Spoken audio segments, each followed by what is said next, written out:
bonjour tout le monde, bienvenue dans cette masterclass qui va durer à peu près 30 minutes, en tout cas je l'espère, dans laquelle je vais vous partager quelques astuces, quelques conseils et mon expérience personnelle aussi avec les entretiens en anglais.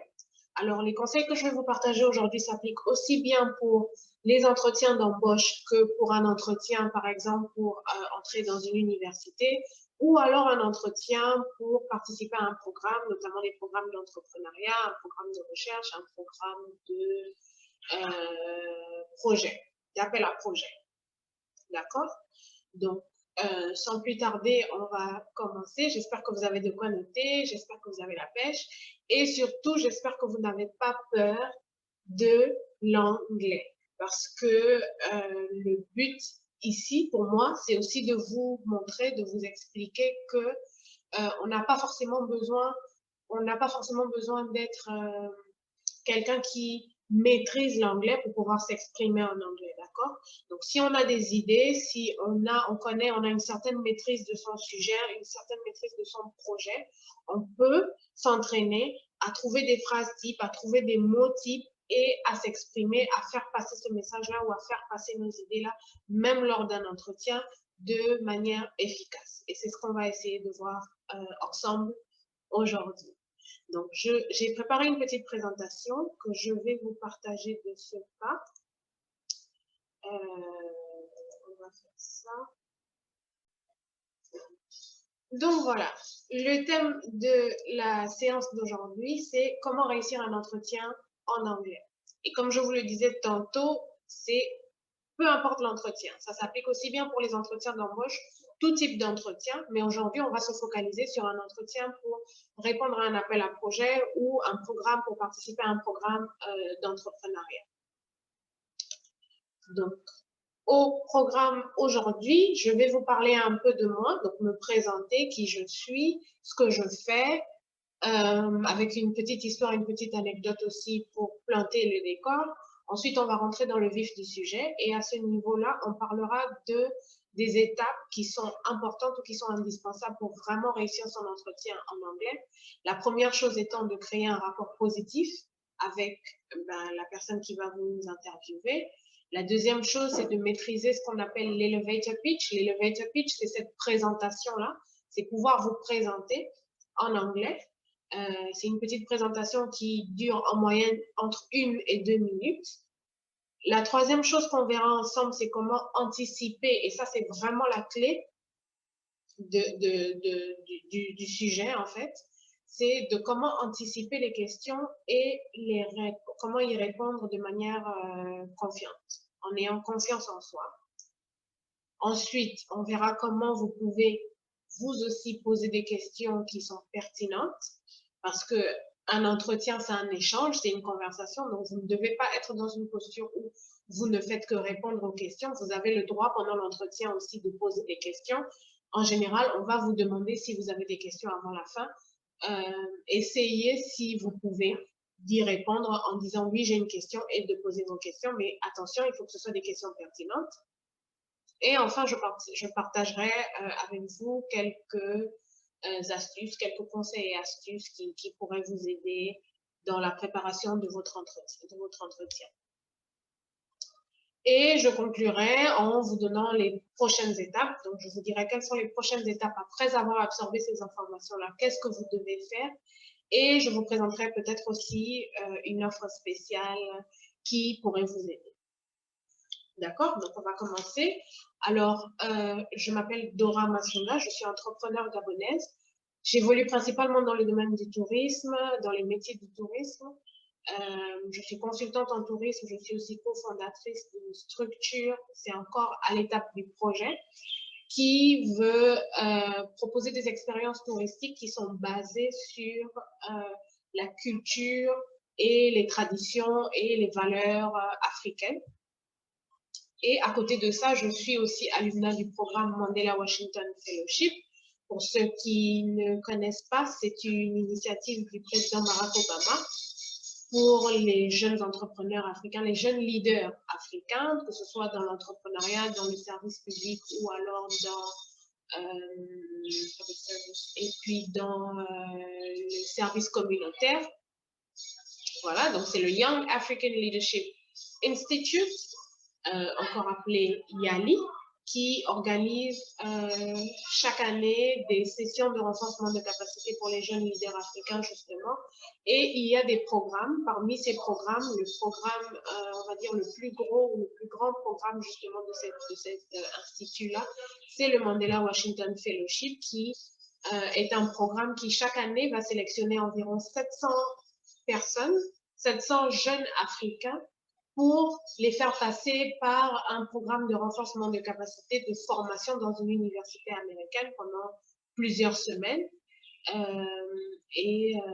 Voilà, donc moi j'ai eu la chance de participer, j'ai eu la chance d'y participer en 2019.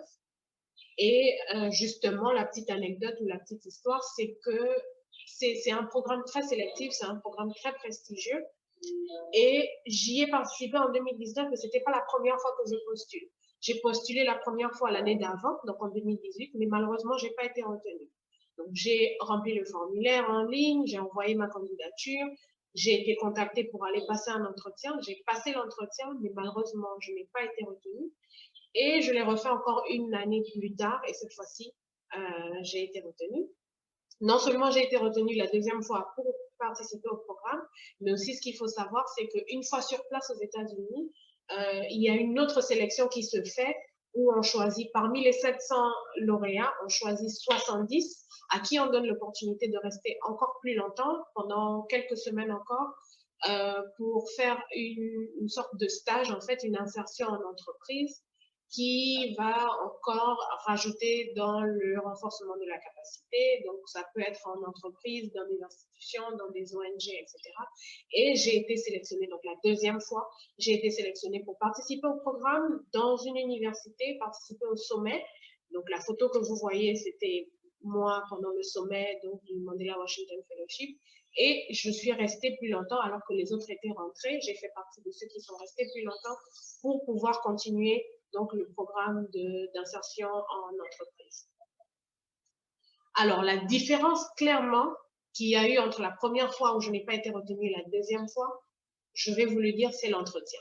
La première fois, mon entretien était catastrophique. Qu'est-ce qui s'est passé pendant l'entretien? Ça faisait pas longtemps que je m'étais lancée dans l'entrepreneuriat proprement dit. J'étais pas vraiment sûre de ce que je voulais faire. J'avais plein d'idées, je savais que j'avais des compétences, mais mon projet n'était pas encore complètement ficelé. Et donc, si j'étais pas moi-même convaincue de mon projet, c'était difficile pour moi de convaincre quelqu'un d'autre, ce que je n'ai pas réussi à faire. J'avais très peur, j'avais pas confiance en moi, j'étais stressée de ouf.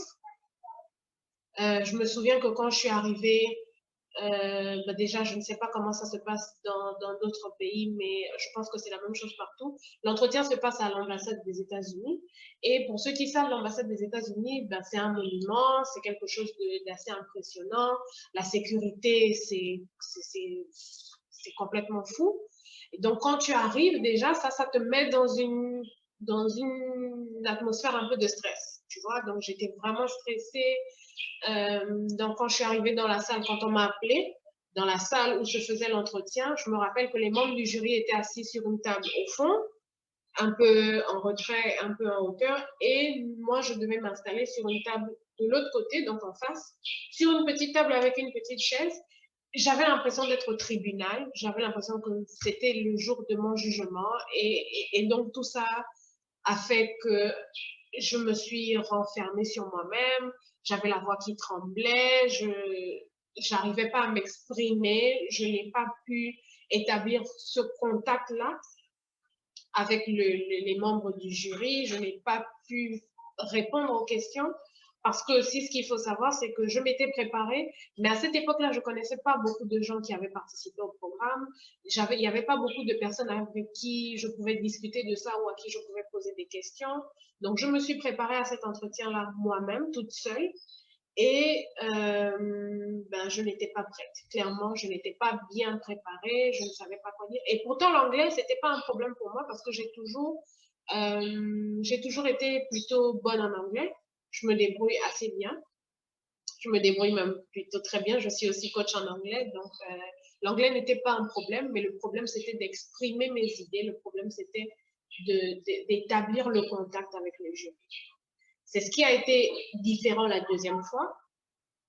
Entre la première fois et la deuxième fois, donc il y a eu 1 an qui s'est écoulé. Et pendant cette année-là, j'ai commencé à me lancer à proprement dit dans l'entrepreneuriat, à travailler, à peaufiner mon projet, à monter une équipe. On a commencé à faire parler de nous un peu. Et donc, quand je suis arrivée la deuxième fois, j'étais beaucoup plus en confiance. J'avais confiance en moi, j'avais confiance en mon projet. Je savais que j'étais déjà passée par là. Et surtout, j'avais discuté avec des gens qui avaient déjà fait ça avant et qui m'ont donné des conseils. Donc, parmi les conseils qu'ils m'ont donnés, c'était de se préparer en se disant quelles sont les questions qui vont certainement m'être posées et je m'entraîne à y répondre. J'étais déjà passée par là moi-même, donc je savais à peu près quelles sont les questions qu'on m'a posées. Les autres m'ont dit aussi quelles sont les questions qui leur ont été posées et je me suis entraînée à répondre à chaque question. Mais quand je dis entraîner, c'est pas juste réfléchir, mais c'est réfléchir, écrire la réponse, m'entraîner à les prononcer, m'entraîner à vraiment y répondre, faire un peu une sorte de jeu de rôle. Donc, voilà, quand je suis arrivée aussi, j'ai établi le rapport. Quand je suis arrivée dans la salle, je savais déjà la configuration et tout. Et donc, quand je suis arrivée, pour un peu casser cette ambiance de stress, cette ambiance-là, pour les mettre à l'aise et pour me mettre à l'aise aussi, je les ai saluées et j'ai demandé, est-ce que je peux, parce qu'elles sont de l'autre côté, donc j'ai demandé, est-ce que je peux traverser, est-ce que je peux venir vous serrer la main, parce que ça, c'est très important aussi pour établir le contact. Et c'était toutes des femmes, elles m'ont dit, oui, il n'y a pas de souci. Donc, je suis arrivée, je les ai saluées une à une, je me suis présentée, ensuite je suis allée m'asseoir. Mais vraiment, j'étais tellement à l'aise que pour moi, c'était une conversation. C'était pas question-réponse, c'était lorsqu'on me pose une question, je réponds à la question et j'anticipe un peu sur la prochaine, je rajoute des éléments. Je pense même que je faisais des blagues parce que je me rappelle que quand j'ai fini, au moment de sortir, tout le monde rigolait, tout le monde avait le sourire en fait. Donc, je souriais, elle souriait, c'était la belle vie. Et dans ma tête, je me disais, même si je ne suis pas retenue, j'ai tout donné. Et puis, voilà, quoi, si ça ne marche pas, ça ne marche pas. Mais il n'y avait pas cette pression-là de, oh mon Dieu Seigneur, qu'est-ce que je vais dire? Est-ce qu'elles vont apprécier? Est-ce qu'elles seront satisfaites de la réponse, etc. Non, c'était pas du tout ça l'atmosphère. Donc, je vais essayer un peu de vous coacher par rapport à ça. Par rapport à ce mindset shift-là qu'il y a eu entre la première et la deuxième fois, mais surtout le faire avec l'anglais. Et encore une fois, j'aimerais vous dire que lorsque j'ai participé au programme, il y avait plusieurs personnes avec moi qui ont participé aussi au programme, qui n'arrivaient pas forcément à s'exprimer d'une manière fluente, de manière fluide, courante en anglais. Il y avait beaucoup de personnes qui avaient des difficultés avec l'anglais, mais qui ont réussi quand même cet entretien. Donc, c'est pour vous dire encore une fois que le plus important, c'est pas de parler de l'anglais de Shakespeare, c'est pas de parler rapidement, c'est pas de parler avec un accent américain. Le plus important, c'est de connaître son projet et d'être en mesure de parler de son projet en anglais. Et vous ne serez capable de le faire que lorsque vous vous serez entraîné. Ça veut dire que c'est pas sur place, devant le jury, lorsqu'on vous pose une question, que vous allez chercher les mots. Si vous avez déjà anticipé, vous savez quels sont les mots, ça devient un peu comme une récitation et vous pouvez plus facilement répondre aux questions. Vous savez ce que vous devez dire, vous savez comment le dire. C'est pas sur place que vous allez réfléchir à comment le faire. D'accord? Donc, assez parlé de moi, on va rentrer dans le vif du sujet maintenant et parler de l'entretien à proprement parler. Créer le rapport positif. Creating a positive rapport. Je vous en ai parlé tout à l'heure. Serrer la main, c'est très important, si c'est possible. Après, les conditions en ce moment sont un peu différentes avec la Covid, mais un sourire, une phrase, et je vais vous donner des exemples de phrases. Montrez que vous êtes reconnaissant, montrez que vous êtes détendu, montrez que vous avez confiance en vous, mais tout en restant respectueux. Donc, vous arrivez, vous souriez, vous serrez la main et vous les remerciez de vous accorder cet entretien-là. Donc, ça va donner quel genre de phrase? Par exemple, Good morning, Mr. Sterling. I am pleased to meet you. Donc, Good morning, Mr. Sterling. I am pleased to meet you. Imaginez que vous avez un entretien et vous vous êtes entraîné à dire cette phrase-là. Vous connaissez déjà à l'avance le nom de la personne qui va vous prendre en entretien et vous vous êtes entraîné à dire cette phrase-là. Et dès que vous arrivez, vous dites cette phrase-là avec confiance. Aussitôt, le rapport est créé et c'est un rapport positif. En face, ils ont une bonne impression de vous. Mais si vous arrivez et que vous bégayez, vous n'êtes pas sûr, est-ce qu'il faut dire good morning ou good afternoon ou bien hello, vous voyez que c'est en fait, c'est pas sur place qu'il faut chercher les mots, il faut se préparer déjà longtemps à l'avance. Vous pouvez dire thank you for taking the time to meet with me today. Thank you for taking the time to meet with me today. Good morning, hello. Thank you for taking the time to meet with me today. Merci de prendre le temps de me rencontrer aujourd'hui. Merci de m'accorder cet entretien. I really appreciate being considered for this program. I really appreciate being considered for this program. J'apprécie, je suis reconnaissante que ma candidature a été retenue pour ce programme, ou que vous vous intéressiez à ma candidature pour ce programme. I am looking forward to our conversation today. Donc, j'ai hâte d'avoir cette conversation avec vous aujourd'hui. Et le fait même d'utiliser conversation, ça les met déjà aussi dans un mindset de c'est pas la police en fait. C'est pas une interrogation au poste de police, c'est une conversation. Et ce qu'il faut savoir, c'est que autant l'entretien est stressant pour vous, c'est stressant pour la personne qui vous interviewe parce que cette personne-là a certainement 5, 10, 20 dossiers à parcourir, 5 ou 10 ou 20 personnes aussi à interviewer ce jour-là. Donc, ça peut très vite devenir barbant, ennuyeux, fatigant. Mais si on a en face de soi un candidat qui est souriant, un candidat qui est confiant et un candidat qui nous met à l'aise, ben c'est cette image-là de vous qui vont retenir. C'est-à-dire que si en tant qu'intervieweur, en tant que personne qui fait l'entretien, j'ai parlé avec 10 personnes aujourd'hui qui m'ont parlé de leur vie, qui m'ont parlé de leur projet. Oui, c'était intéressant. Mais qu'il y a un qui vraiment, quand il est venu, je me suis sentie à l'aise. On a souri, on a un peu rigolé, l'ambiance était bonne. Il y a beaucoup de chances que je me souvienne de ce candidat-là. Donc, c'est un peu ça le concept de créer un rapport positif. You have to be confident, you have to be respectful. Donc, vous devez être confiant, vous devez avoir confiance en vous. Parlez avec confiance. N'hésitez pas, n'ayez pas une voix qui tremble, qui est au fond de la gorge. Dites les choses clairement parce que vous savez que c'est la bonne chose à dire, vous vous êtes déjà entraîné, tout en restant respectueux. D'accord? Ensuite, la deuxième chose, c'est parler de vous. Et là, je vous ai dit, il va falloir maîtriser le concept de l'elevator pitch. L'elevator pitch, c'est quoi? C'est cette petite introduction-là, cette présentation que vous avez de vous-même qui doit être faite entre 1 et 2 minutes maximum, qui va un peu faire le tour et planter le décor, en fait. Et à tous les entretiens, c'est une question à laquelle vous ne pouvez pas échapper. Ils vont forcément vous demander « So, tell me about yourself ». Et même en français, c'est pareil. Dites-nous-en un peu plus sur vous. Vous savez que cette question arrive, préparez-vous en conséquence. Ayez une phrase type que vous aurez répétée encore et encore jusqu'à ce que ça devienne comme une récitation, jusqu'à ce que dans le sommeil, quelqu'un vous dise « Tell me about yourself » et vous êtes capable de le faire. Comment est-ce que vous allez créer cet elevator pitch? Vous allez créer un petit paragraphe ou une petite phrase de quelques lignes qui dit qui vous êtes, ce que vous faites, ce que vous avez déjà accompli dans le passé, des choses dont vous êtes fiers, et ce que vous voulez, ce dont vous avez besoin ou pourquoi vous voulez participer à ce programme. Donc, vous pouvez l'écrire d'abord en français sur une feuille de papier, et ensuite le traduire, c'est libre à vous de le faire, ou alors écrire directement en anglais, mais vous assurez que ça n'a pas été traduit mot à mot, que c'est un anglais assez correct, et vous entraînez à répéter. Donc, qu'est-ce que ça va donner? Je vais faire l'exercice en me présentant moi, pour que vous ayez une idée de ce à quoi un elevator pitch ressemble une fois qu'il est livré.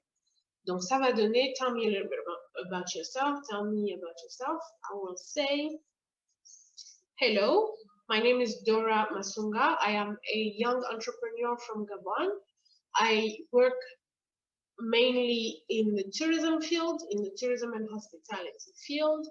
I'm a tourism consultant and I'm also the co-founder of a tourism company that wants to create tourism experiences that are based or inspired by our culture, our values, and our African traditions. In the past, I've had a career in tourism and hospitality. I've taken part in various conferences and exhibitions. I've promoted my country internationally. And now I want to take it to the next level by creating a company, an authentic African company that will promote our African culture and promote our tourism in a different way. And I think that being part of this program can help me achieve that. Donc, en fonction de votre niveau actuel en anglais, cette introduction-là vous a peut-être effrayé, ou alors vous avez trouvé que ben, c'est facile, je peux le faire. Donc, si vous avez remarqué, c'est exactement la même chose à quelques différences près de ce que j'ai dit tout à l'heure quand je me suis présentée en français. Là, je viens juste de le dire en anglais. Mais c'était bref, c'était concis. Je ne rentre pas dans trop de détails, je ne parle pas de où est-ce que j'ai appris, où est-ce que j'ai acheté mon sac, ce que j'aime faire les week-ends, quels sont mes hobbies. Je n'ai pas donné de détails sur ma vie privée, je n'ai pas raconté toute l'histoire de ma vie. Je suis allée droit au but en parlant, en disant qui je suis, ce que je fais, ce que j'ai accompli dans le passé et pourquoi je veux participer à ce programme. Donc, prenez le temps d'écrire ça pour vous et de vous entraîner à le répéter encore et encore jusqu'à ce que ça devienne aussi fluide que ce que je viens de faire. D'accord? Alors, d'autres choses qu'on aimerait, que j'aimerais aussi, dont j'aimerais vous parler, c'est comment parler de ses forces et de ses, comment parler de soi en fait. Donc, en dehors de l'elevator pitch, on va vous demander, dites-nous un peu plus sur vous, vous allez délivrer votre elevator pitch. C'est aussi important d'avoir les expressions déjà prêtes pour parler de certaines choses. Au cas où des questions sur ces sujets-là venaient à vous être posées pendant l'entretien, des questions donc sur votre vision, sur votre ambition. Comment est-ce que vous allez répondre si on vous parle de votre vision? Quelle est votre vision? Quelle est votre ambition? Donc, des exemples des choses que vous pouvez dire. My goal is to, mon objectif c'est de. Et là, vous ajoutez ce que vous voulez dire après. My goal is to build a hospital, par exemple. I am determined to build a museum in my village, or I am determined to build a museum in my hometown. Par exemple, je suis déterminée à construire un hôpital dans ma ville d'origine ou dans ma ville natale. Mon but est de construire un hôpital. I am committed. Il n'y a pas de W là, désolé, c'est une erreur. I am committed to run an environmental project. Par exemple, I have always wanted to run an urban development project. Donc, un environmental project, c'est un projet écologique. Un urban development project, c'est un projet d'aménagement ou, oui, un projet d'aménagement urbain. Je crois que c'est ça que j'ai mis sur mes notes. Oui, un projet d'aménagement urbain. Donc, ce sont des exemples. Quelle est votre vision? Quel est votre but? En quoi consiste votre projet? Voici des expressions que vous pourrez utiliser. My goal is to build a hospital. I am determined to run an environmental project. I am committed or I have always wanted to run an urban development project. Donc, vous pouvez utiliser ces phrases-là et les adapter à votre projet ou à votre situation. Il peut aussi arriver qu'on vous parle du problème. Donc, en général, lorsqu'on veut, dans votre cas, lorsqu'on veut, que ce soit un projet entrepreneurial ou un projet tout court, lorsqu'on veut lancer un projet, c'est souvent pour répondre à un problème. Donc, il faut avoir à la base identifié un problème qu'on veut résoudre, auquel on veut apporter une solution. Comment est-ce que vous allez parler de ça? Vous pouvez tout simplement dire, I noticed that, donc j'ai remarqué que, I noticed that in my village, there was no hospital. J'ai remarqué que dans mon village, il n'y avait pas d'hôpital. Je me suis dit, c'est pas normal, et j'ai donc décidé de construire un hôpital dans mon village. I noticed that there was no hospital in my village, and so I decided that I have always wanted to build a hospital, so I decided to build a hospital in my village. Donc, vous pouvez dire, I noticed that, I realized that, j'ai réalisé que, j'ai constaté que, I came across a study that showed that 50% of people who live in an environmental friendly area live longer, for example. C'est juste un exemple, hein, c'est pas vérifié, mais c'est de dire par exemple que je suis tombée sur une étude qui disait que 50% des personnes qui vivent dans un environnement écologique ou un environnement qui est plutôt sain vivent plus longtemps, par exemple. Ça peut être ça qui a déclenché votre cerveau et puis vous vous êtes dit, du coup, je veux que ma ville soit beaucoup plus écologique et donc je veux lancer tel ou tel projet. C'est un exemple de phrase. I came across a study that showed that, et puis vous dites ce que l'étude montrait. Vous pouvez aussi être amené à parler de la solution, donc la solution à ce problème-là, la solution que vous proposez pour ce problème-là. Et donc là, vous direz, I want to use this in order to that. D'accord? Je veux utiliser ceci pour, I want to use green energy in order to light up my city. Par exemple, je veux utiliser l'énergie renouvelable pour éclairer ma ville. Donc, c'est ça la solution. Peut-être que le problème, c'était que il y avait des coupures où tout le monde n'avait pas accès à l'électricité dans la ville. Et j'ai décidé que je voulais utiliser l'énergie renouvelable ou l'énergie solaire pour éclairer ma ville. To remedy the situation, donc ça veut dire pour remédier à la situation, I have decided to, et là vous dites ce que vous avez décidé de faire. D'accord? Donc ça, c'est juste des expressions types pour vous aider à parler de vous, à parler de vos projets.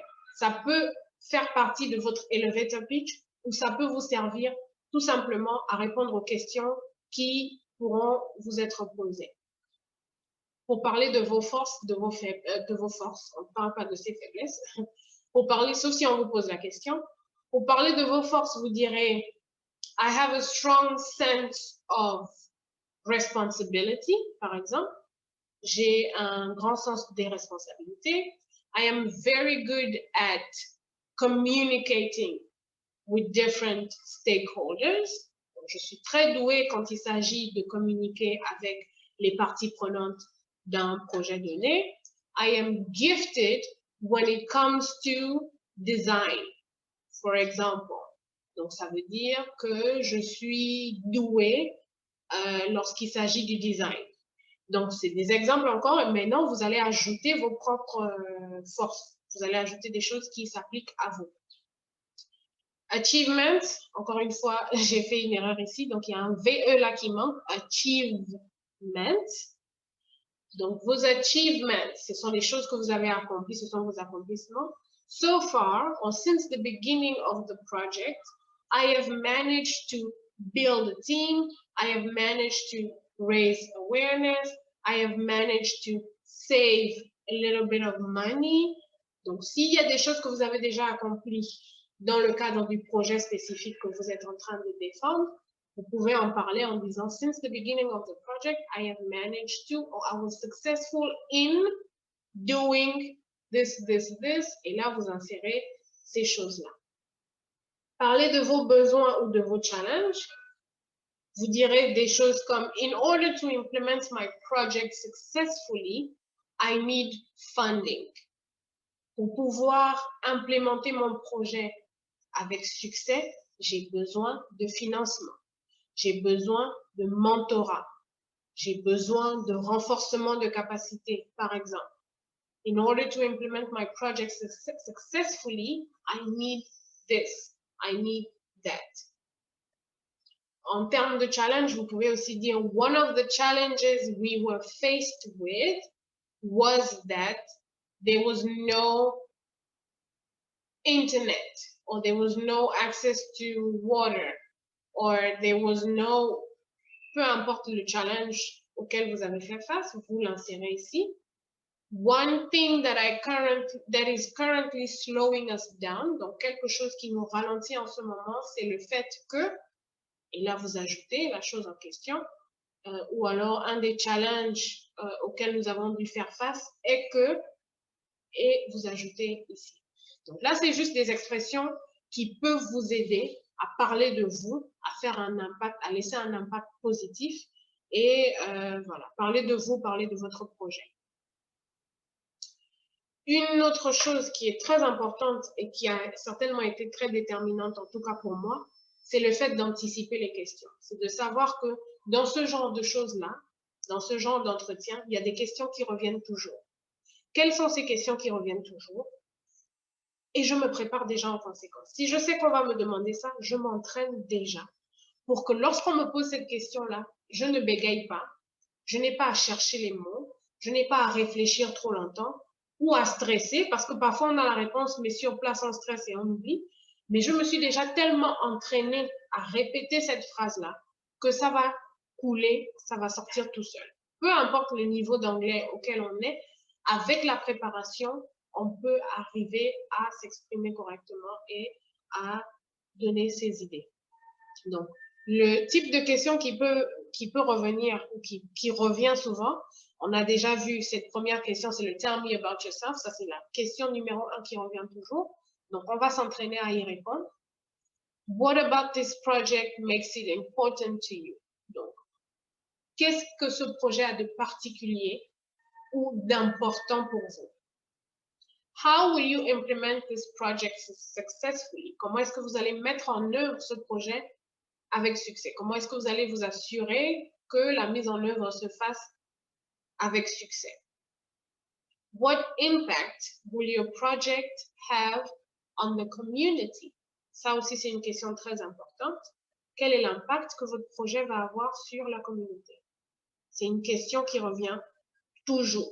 Quel est l'impact?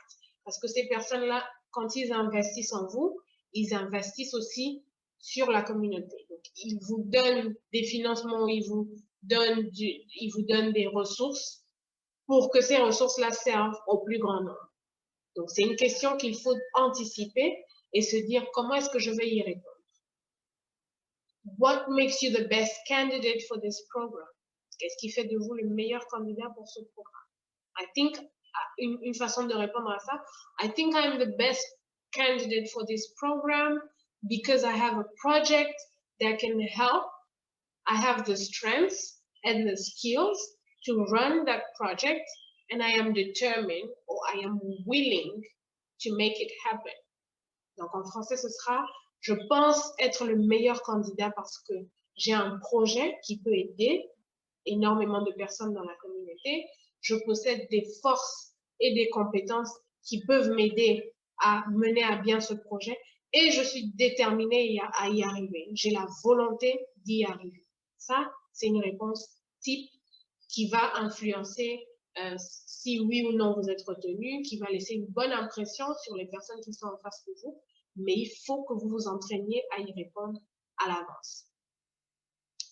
If you're selected for this program, what will you do after you receive the training or the funds? Donc, si vous êtes reçu, si vous êtes sélectionné pour ce programme, une fois que vous allez recevoir les financements, qu'est-ce que vous allez faire concrètement? Avoir un plan d'action et pouvoir en parler. Ça peut être 2, 3 étapes, comme ça peut être 5 étapes, libre à vous, mais savoir à l'avance, le maître mot, c'est vraiment se préparer à l'avance. What are you looking forward to the most? Qu'est-ce qui vous intéresse le plus? Qu'est-ce que vous anticipez va être le meilleur moment de ce programme, par exemple? What has been your biggest achievement so far? Quel a été votre plus grand accomplissement jusqu'ici? Are you involved in any volunteering activities? Est-ce que vous faites du bénévolat? Est-ce que vous êtes impliqué dans des activités de bénévolat? En général, pour ce genre de programme, ils veulent donner la chance à des gens qui font déjà ce genre d'action-là eux-mêmes, parce qu'ils se disent, si avec tes propres moyens, tu as fait tel ou tel projet, si on te donne les financements, bien c'est normal, c'est logique que tu en feras plus. Donc, je vous encourage à faire du bénévolat et à en parler lors de vos entretiens. Ensuite, poser des questions pertinentes. À un moment donné de l'entretien, ils vont vous demander si vous avez des questions. Et rappelez-vous que ce n'est pas un interrogatoire, c'est une conversation. Donc, ce n'est pas encore une fois sur place que vous allez réfléchir et vous dire quelle question je peux bien vouloir poser. Vous devez penser à ça longtemps à l'avance pour qu'au moment où on vous demande est-ce que vous avez des questions, oui, vous avez des questions. Ou au moins une. Essayez d'avoir au moins une question, mais ça doit être une question pertinente. Ne posez pas une question juste pour le plaisir de poser une question. Posez vraiment une question qui soit pertinente, mais préparez votre question à l'avance. Et assurez-vous que quelqu'un n'a pas déjà répondu à cette question-là lors de la conversation. Donc, vous pouvez poser des questions. Les questions pertinentes, c'est des questions, par exemple, sur la durée du processus de sélection. Vous pouvez, par exemple, demander quand est-ce que je serai informée du résultat de l'entretien, quand est-ce que je saurai si j'ai été retenue ou pas, combien de temps vous pensez que ça vous prendra pour délibérer. Si c'est un programme où vous allez passer par du mentorat, par exemple, vous pouvez demander quels sont les profils des personnes qui vont vous mentorer.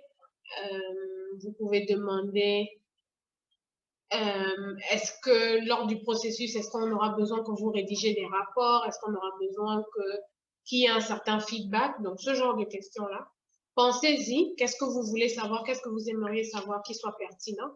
Et puis, cherchez à traduire cette phrase-là en anglais et entraînez-vous, répétez la phrase encore et encore.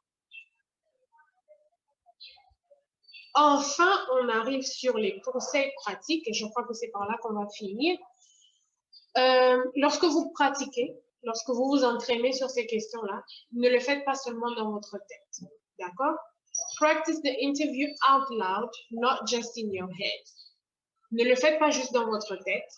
Prononcez les mots, prononcez les phrases. Parce que l'anglais, c'est pas notre langue de base, donc on n'est pas forcément habitué à prononcer certains mots.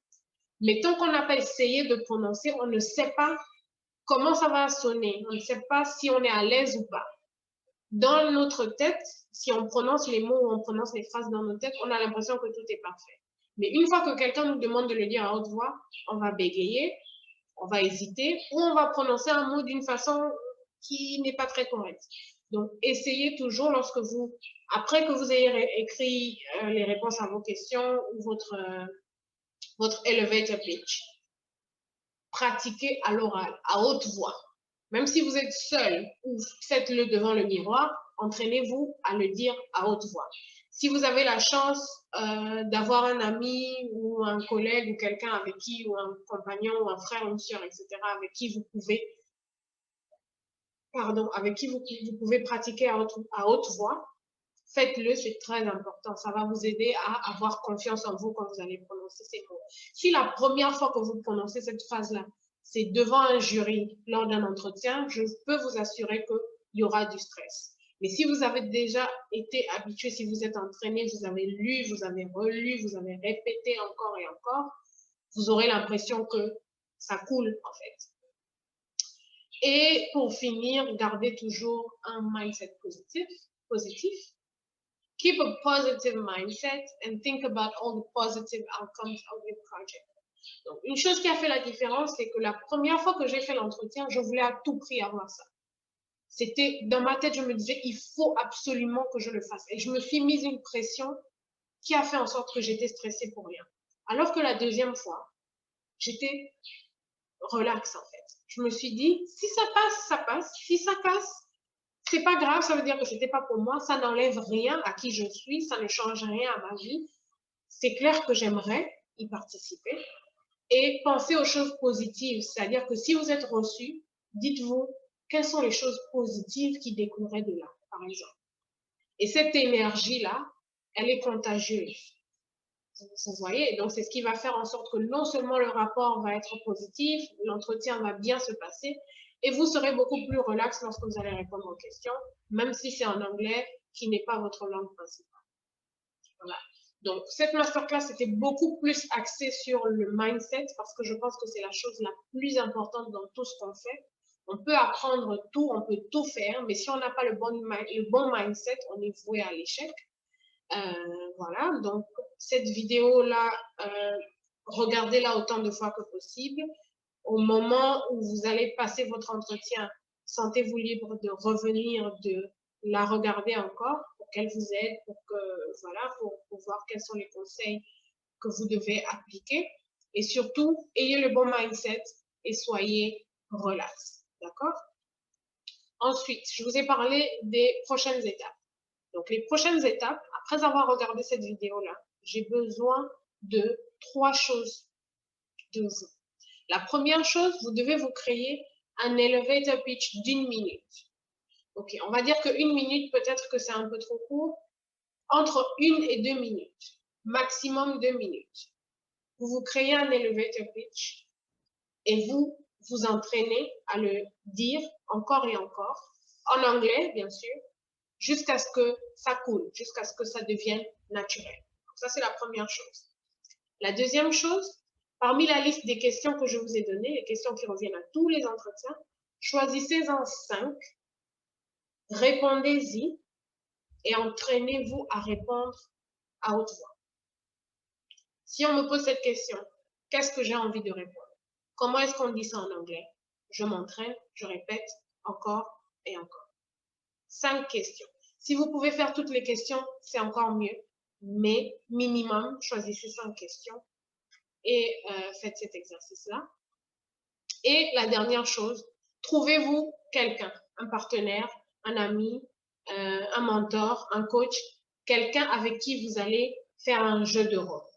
Parce que seul, c'est bien, mais c'est encore mieux quand on a quelqu'un en face de soi parce que le jour de l'entretien, vous aurez quelqu'un, vous aurez plusieurs personnes en face de vous, donc vous devez être à l'aise déjà à parler en face de quelqu'un.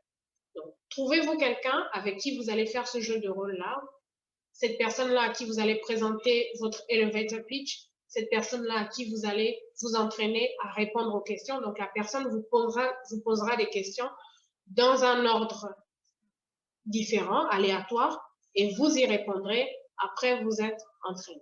D'accord? Je vous souhaite bonne chance pour la suite et n'hésitez pas à revenir vers moi. Je vous donnerai mes contacts si vous avez des questions, si vous avez besoin de quoi que ce soit. Je voulais justement vous parler d'une offre spéciale de coaching. Alors, je vous ai dit que je suis aussi coach en anglais, donc j'ai une plateforme qui s'appelle le Club English Online, sur laquelle, à travers laquelle j'aide les jeunes professionnels, entrepreneurs, etc., à améliorer leur maîtrise de la langue anglaise. Et voilà, j'ai un programme de formation, j'ai des coachings et j'ai des masterclass que je donne aussi. Mais pour vous, j'ai concocté cette offre spéciale qui est un coaching spécial interview. Donc, en général, je le fais pour des personnes qui veulent avoir un entretien d'embauche, qui s'apprêtent à passer un entretien d'embauche. Donc, ensemble, on revoit leur CV, lettre de motivation, voilà, le dossier d'application, etc. Et on fait justement cette séance-là où je les coach et on fait ce role-play-là, donc ce jeu de rôle-là où je pose les questions et je les mets en situation et on teste, on essaye, on pratique encore et encore. Je peux adapter ça pour toutes sortes d'interviews. Donc, si vous êtes intéressé, contactez-moi pour 90 minutes, un coaching de 90 minutes, donc 1h30. Ça vous coûtera 49 €, donc c'est environ 32 000 francs CFA. Mais je vous donne aussi l'opportunité de le faire seul ou à plusieurs. Donc, en général, c'est un coaching one-on-one, donc une seule à seule.